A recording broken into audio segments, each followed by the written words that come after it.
Hi hello నమస్తే welcome to our channel. నేను మీ సిరి. ఈరోజు మనం చెప్పుకోబోయే కథ మిస్సెస్ అగస్త్య పార్ట్ 196. కథలోకి వెళ్ళే ముందు ఈ వీడియోని లైక్ చేసి హైప్ చేయండి. ఇంకా ఎవరైనా మన ఛానల్ని సబ్స్క్రైబ్ చేసుకున్నట్లయితే తప్పకుండా సబ్స్క్రైబ్ చేసుకుని ఇక కథని మొదలు పెట్టేయండి. ఏంటి నిజం చేస్తావా అంటూ ఆవిడ ఒకంత ఆశ్చర్యంగా అడిగింది. ఆ అవును, నీకేమైనా ఇబ్బందిగా ఉందా అక్కడ అని తల్లి అడుగుతుంటే ఏం చెప్పలేకపోయింది రచన. నీకు అక్కడ ఇబ్బంది అంటే తప్పకుండా మానేయ్, నేను ఆపను. మంచి జీతం, మంచి పొజిషన్, అలాగే మీ బాస్ కూడా చాలా మంచివాడు. నీకు సమస్య ఏంటో పరిష్కరించుకుంటే సరిపోతుంది. అది చిన్న సమస్య అయితే నీ వల్ల కాదు అంటావా? ఖచ్చితంగా మానేయ్ అని అన్నది ఆవిడ. వేరేది వెతుక్కుంటానమ్మా అని చెప్పింది. నీ ఇష్టాన్ని నేను కాదన్ను. అక్కడ నీకేదో పెద్ద ఇబ్బంది ఎదురైందని నాకు అర్థమవుతోంది. కానీ ఆ సమస్య నువ్వు సాల్వ్ చేసుకోగలవా లేదా అనేది ఒకసారి ఆలోచించుకో రచన అని ఆమె చెప్పింది. వెంటనే తల్లి ఒడిలో తలపెట్టుకుంది. పెద్ద సమస్య అమ్మా అని కూతురు చెప్తుంటే, నీ ఇష్టం రచ్చు, నిన్ను అంతగా ఇబ్బంది పెట్టేది అయితే అసలు వద్దే వద్దు అంటూ కూతురి తలని నిమిరింది ఆమె.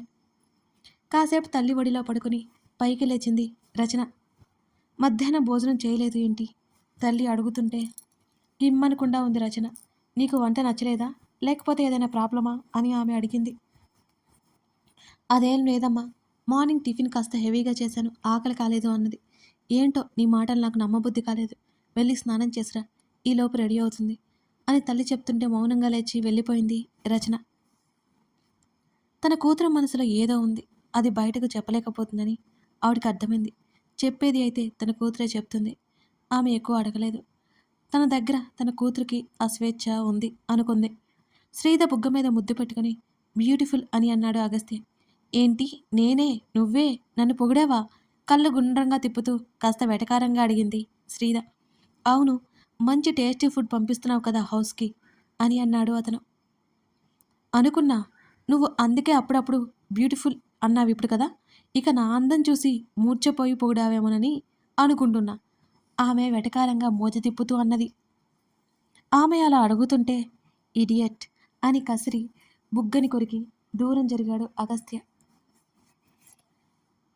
ఆమె బాహ్య సౌందర్యం కంటే అంతః సౌందర్యం అతనికి ఎంతో ఇష్టమని ఆమెకు తెలుసు. ఆయన ఆమె బయట పెట్టదు. అతను నేరుగా చెప్పనే చెప్పడు. ఈరోజేంటి సారు తొందరగా వచ్చేశారు? శ్రీద కళ్ళు ఎగరేసింది. వర్క్ లేదు, వచ్చేశాను. అవే ఎక్కడ అని అడిగాడు అతను. వచ్చి పావుగంటైనా కూతురు కనిపించకపోవడంతో ఉదయం డాడీ వచ్చి తీసుకెళ్లారు. అది బాగా ముదిరిపోయింది. జేమ్స్ని పంపిస్తాను రావే అని కాల్ చేస్తే ఇక్కడే ఉంటాను అంటుంది నీ కూతురు అని అన్నది శ్రీద. రోజు నీ ముఖం చూసి చూసి బోర్ కొట్టిందేమో అని అగస్త్య అన్నాడు నవ్వుతూ. ఛ, నీ కొట్టట్లా ఉరివి చూసింది శ్రీద. నాకు కూడా కొడుతున్నావు మరి, ఏం చేయాలి, తప్పదు కదా. అతని మాటలకి శ్రీద పళ్ళు నూరుకుంది. అవును మరి, బోర్ కొట్టేస్తా, అలాంటప్పుడు ఎందుకొచ్చావు మరి అని అంటూ కోపంగా లేచి వెళ్ళిపోయింది. అతను నవ్వుకుంటూ మొబైల్ బయటికి తీశాడు. రాత్రి డిన్నర్ చేశాక బాల్కనీలో కాల్ మాట్లాడుతున్నాడు అగస్త్య. బామ్మతో మాట్లాడుతూ ఉంటే క్రిష్ అనిక గురించి ఆవిడ చెప్తుంటే అతను వింటున్నాడు. అతను గదిలోకి వచ్చేసరికి తన సతీమణి అవతారం చూసి ఒక క్షణం అతను విస్తుపోయాడు. అతను బాల్కనీ డోర్ లాక్ చేస్తూ ఆమె దగ్గరకు వచ్చాడు. చీరని మరింత వయ్యారంగా కట్టి ఏదో బుక్ తీసుకుని మరింత వయ్యారంగా చేతి మీద వాలినట్టు బెడ్ మీద కూర్చుని ఉంది శ్రీద. అతను ఇందాక అన్న మాటలకి అది రియాక్షన్ అని అతనికి బాగా తెలుసు. ఆమె వేషాలకి నవ్వొచ్చింది, కానీ బయటకు చాలా మామూలుగా ఉన్నాడు అగస్త్య. అతన్ని ఓరగా గమనించినట్టే ఊరుకుంది. కాసేపటికి అగస్త్య బెడ్ మీద ఆమె పక్కనే వాలి అటువైపు తిరిగి కళ్ళు మూసుకున్నాడు. అది చూసి కళ్ళను మరింత చిన్నగా చేసి పళ్ళు బిగించింది శ్రీద. ఆమెకి ఒళ్ళు మండిపోయింది అతని ప్రవర్తనకు. తన పిచ్చిగాని అతను తనని బ్రతిమాలి బుజ్జగించుకుంటాడా? చనువిచ్చింది కదా, ఇంకెందుకు లెక్క చేస్తాడు? శ్రీద ముక్కు చేదింది. చేతిలో ఉన్న బుక్ పక్కన పెట్టేసి రుసరుసలాడుతూ బజ్జుంది. ఆమె ఊరుకోక మళ్ళీ అతని వైపుకు తిరిగింది. అతను తన వైపుకు తిరిగి కళ్ళు మూసుకుని కనిపించాడు. కళ్ళు చిన్నవి చేసి ఇక సైలెంట్గా ఉండడం తన వల్ల కాక అతని దగ్గరికి వెళ్ళి అతన్ని కౌగిలించుకుని కళ్ళు మూసుకుంది శ్రీద. ఎలా నిద్రపోయాడో రాక్షసుడు. అరే, పెళ్ళాం ఇంటెన్షన్ ఏంటో అర్థం కాదు, అర్థమైన పట్టించుకునే కదా. లెక్కే లేదు తనంటే ఇతనికి. మరో 5 నిమిషాల తర్వాత నీ తిట్ల పురాణం అయిపోయిందా సెనోరిటా అంటూ ఆమె చెవి దగ్గర అడిగాడు అగస్త్య. అతను ఇంకా మేల్కొనే ఉన్నందుకు కాస్త ఆశ్చర్యంతో నోరు తెరిచి ఉలిక్కిపడింది. అతని వైపు కళ్ళు వెడల్పు చేసుకుని మరీ చూసింది శ్రీద. అతను మేల్కొనే ఉన్నాడని అర్థం అవగానే దూరం జరిగి అటువైపుకు తిరిగి ముఖం తిప్పుకుంది. ఆమె రెక్క పట్టుకుని తన వైపుకు తిప్పుకున్నాడు అగస్త్య. ఆమె చీర నుంచి కనబడుతున్న నడుము మీద చెయ్యేసి అతనేదో చెప్పబోతుంటే, బోర్ కొట్టానన్నావు అంటూ అతని చేతులు తీసేసింది శ్రీద. అది ఈ లైఫ్లో జరుగుతుందా అని నవ్వుతూ అడిగాడు అగస్త్య. వేషాలు వేయకు అవన్నీ అని. అప్పుడు చూడు సినిమా డైలాగు చెప్తున్నారు సారు అంటూ గుర్రుగా చూసింది. టెంప్ చేస్తున్నావు సెనోరిటా. అతను మరింత మెత్తగా ఆమె బుగ్గకి ముద్దు పెడుతూ ఆమె చెవిలో చెప్పాడు. అయితే ఏం చేయమంటావు? నేను ఎలాగో బోర్ కొట్టేస్తాను కదా అని ఆమె బెడ్ దిగి లేచి వెళ్ళిపోతుంటే ఆమె చీర పట్టేసుకున్నాడు అతను. అసలే ఆ చీర కట్టుడిలో ఆమె టాలెంటు అంతంత మాత్రమే. అతని లాగుడికి అతని చేతిలో వచ్చి పడింది. ఆమె శరీరం నుంచి ఆ చీర దూరమైపోయింది. గంటసేపు కష్టపడి కట్టుకున్నాను అంటూ పళ్ళు నూరింది శ్రీద. ఆమె మాటలకు అదోలా చూశాడు అగస్త్య. ఒక్క అడుగు ముందుకు వేసి ఆమె చేతిని పట్టుకుని తన వైపుకు లాక్కున్నాడు. అతని భారీ బాహువుల మధ్య ఆమె శరీరం ఒదిగిపోయింది.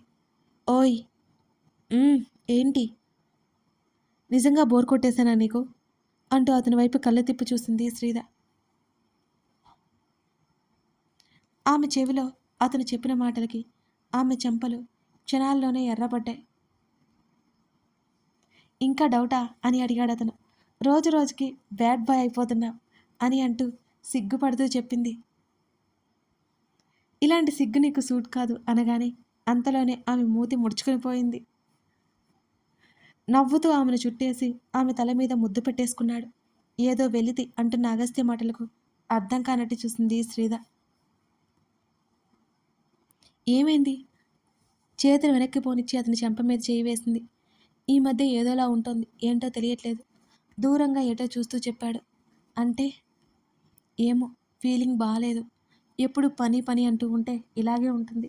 ఎన్ని రోజులైంది నాతో అవితో బయటికి తిరిగి నువ్వు అంటున్న శ్రీద మాటలకు అతను నవ్వి, అది కాదు సెనోరిటా అని అన్నాడు.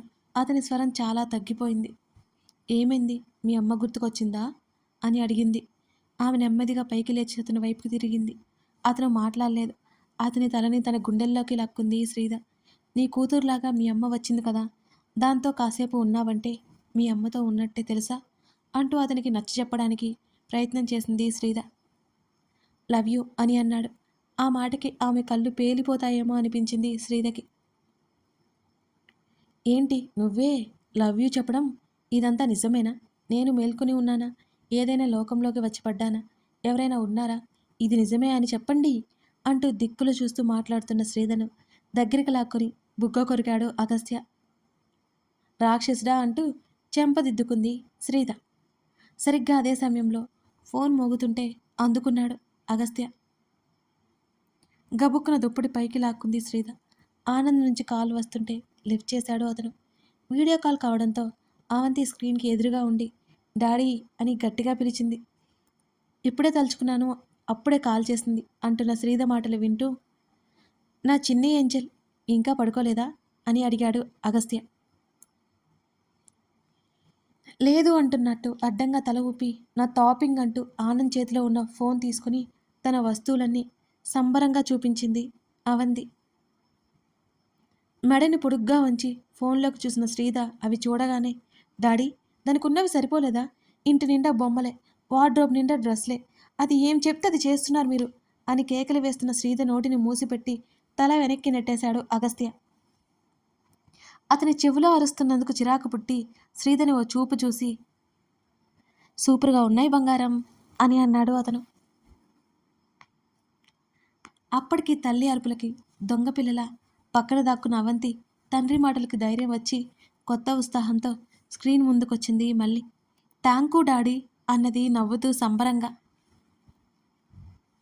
ఇక్కడ ఒకరు అక్కడ ఇద్దరు, ముగ్గురు సరిపోయారు దానికి తోడు అంటూ చందన్ని కూడా కలిపి వేసుకుంది శ్రీద.